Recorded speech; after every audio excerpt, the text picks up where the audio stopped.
Արտաքին գործերի նախարարը Վրաստանում հանդիպել է Կատարի նորանշանակ դեսպանի հետ, զրուցել են երկրների միջև համագործակցության և առևտրատնտեսական կապերի խորացման հնարավորությունների մասին։ Արտահայտվել է համագործակցության հետագա ակտիվացման պատրաստակամություն և ընդգծվել է բարձր մակարդակի այցերի փոխանակման կարևորությունը։ Նշվել է, որ ընթացիկ տարվա հունվարի վերջին Թբիլիսիում կկայանան քաղաքական խորհրդակցություններ երկու երկրների արտաքին գործերի նախարարությունների միջև, ինչը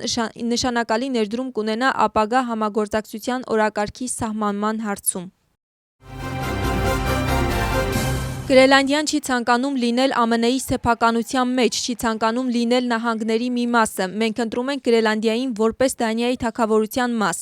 Այս մասին հայտարարել է Գրենլանդիայի վարչապետ Յենս Ֆրեդերիկ Նիլսենը։ Կոպենհագենում հավաքված մոտ 300 գրենլանդացիների մոտ ելույթի ժամանակ Նիլսենը ընդգծել է միասնության անհրաժեշտությունը։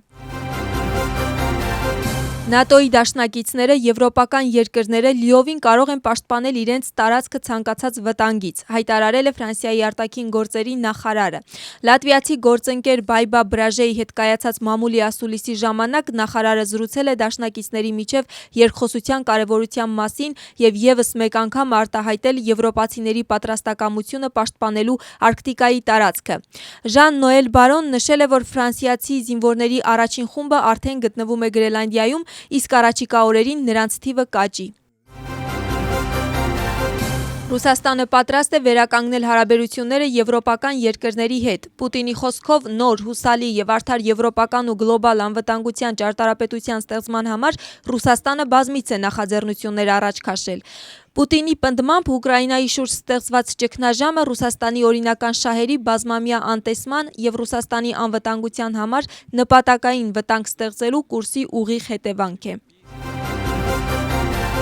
Ազգային վիճակագրական ծառայության կողմից իրականացված աշխատանքները, արդյունքները և ծրագրերը։ Ամփոփիչ նիստում զրուցել են Վրաստանի վիճակագրական ազգային ծառայությունում ներդրված նոր արտադրանքների և ծառայությունների մասին։ Նշվել է, որ կարևոր նորույթներից մեկը գերատեսչության կողմից արհեստական բանականության լայն կիրառումը կլինի։ Պլանավորված է բնակչության հաշվառման վերջնական արդյունքների հրապարակումը։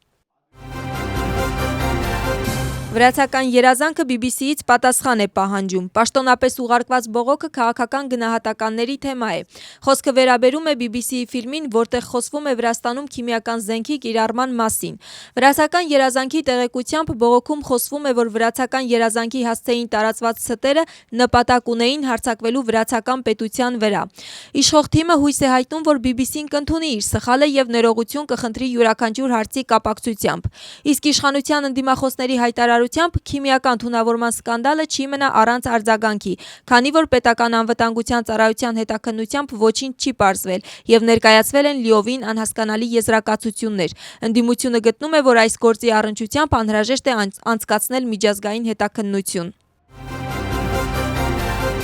Ամերիկան Վրաստանի արտակարգ իրավիճակների կառավարման ծառայությանը փոխանցել է 234,150 ԱՄՆ դոլարի արժողության հրշեջ և հաղորդակցման սարքավորումներ։ Նշվածը կլինի երկրների միջև երկկողմ համագործակցության շրջանակներում։ Ներքին գործերի նախարարի տեղակալը և արտակարգ իրավիճակների կառավարման ծառայության պետը հանդիպում են ունեցել ԱՄՆ-ի ռազմական խմբի պատվիրակության և ԱՄՆ-ի դեսպանի պաշտոնակատարի հետ։ Պատվիրակության անդամները դիտարկել են նաև արտակարգ իրավիճակների կառավարման ծառայության օպերատիվ կառավարման կենտրոնի շենքը և տեղում ծանոթացել կենտրոնի գործունեության հիմնական ուղղություններին ու արտակարգ իրավիճակներին արձագանքման գործընթացի առանձնահատկություններին։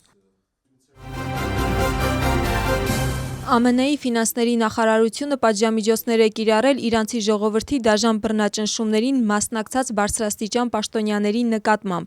Այդ մասին հայտարարել է ԱՄՆ-ի ֆինանսների նախարար Սքոթ Բեսենթը, նշելով, որ պատժամիջոցների ենթարկված անձանց թվում է Իրանի ազգային անվտանգության գերագույն խորհրդի քարտուղար Ալի Լարիջանին։ Նրա խոսքով Լարիջանին առաջին իրանցի առաջնորդներից մեկն էր, որը իրանցի ժողովրդի օրինական պահանջներին ի պատասխան հանդես եկավ բռնության կոչերով։ ԱՄՆ-ի ֆինանսների նախարարի տեղեկացմամբ պատժամիջոցներ են սահմանվել 18 ֆիզիկական և իրավաբանական անձանց նկատմամբ, որոնք ակտիվորեն մասնակցում են Իրանի նավթի և նավթաքիմիական արտադրանքի միջազգային վաճառքից ստացված եկամուտների փողերի լվացմանը։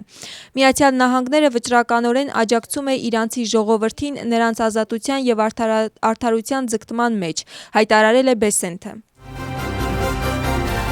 Կարիբյան ծովում ԱՄՆ-ն բռնել է Վենեսուելայի հետ կապված ստվերային նավատորմի ևս մեկ տանկեր։ Լուսադեմին տեղի ունեցած ռազմագործողությունն արդեն պաշտոնապես հաստատվել է։ Լրատվամիջոցների տեղեկություններով Վերոնիկան նավթատար տանկեր է, որը ղեկավարում է ռուսական փոխադրող ընկերությունը։ Դա դեկտեմբերի կեսերից արդեն 6-րդ նավն է, որը տեղափոխում էր վենեսուելական նավթ և որը ԱՄՆ-ն բռնել է։